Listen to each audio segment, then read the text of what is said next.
What's the difference between the verbs lie and lay? That's why Alejandra emailed us, and that's what we're talking about on this learner's question.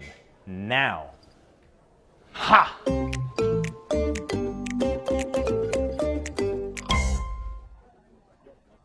And if you have a question for Learner's Questions, you can email us on learning.english@bbc.co.uk. And don't forget, immediately after I finish speaking, there is a full summary slide, so make sure to check it out. Okay, our first verb is lie. The past tense is lay, and the past participle is lain. Lie means to move into a horizontal or flat position, as you would do if you were going to bed. For example, if you don't feel well, lie on the bed. The verb lie also means be in a particular place. If something lies somewhere, it is somewhere. For example, the clothes lay all over the floor.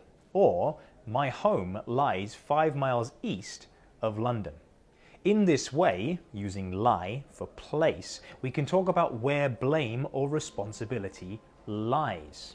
Blame or responsibility lies with someone. So, for example, the blame lies with him, but as a manager, the responsibility lies with you.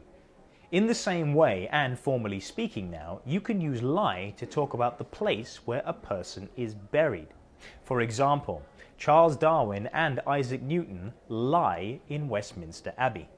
Okay, now let's talk about the verb lie, the past tense of which is lied, and the past participle of which is lied. When you lie, you speak falsely. You lie to someone about something or about doing something. For example, he lied to his teacher about doing his homework so he didn't get in trouble. Naughty. Unfortunately, lying is a pretty common occurrence, and as a result, we have lots of fixed phrases that you can use to talk about it. So you can lie your way into something. You can lie your way out of something. You can tell a bare-faced lie. You can lie through your teeth, or to emphasize that you're telling the truth, you can say, no word of a lie. And if you have a question for Learner's Question, you can email us on learning.english@bbc.co.uk. And don't forget, immediately after I finish speaking, there's a full summary slide with all the information you need to know on it. So make sure to check it out. Now let's talk about the verb lay, the past tense of which is laid, and the past participle is laid. When you lay something, you put it down in a horizontal or flat position, often carefully. For example, I laid the baby in her cot.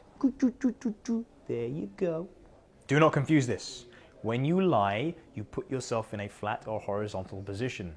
When you lay something, you put it in a flat or horizontal position.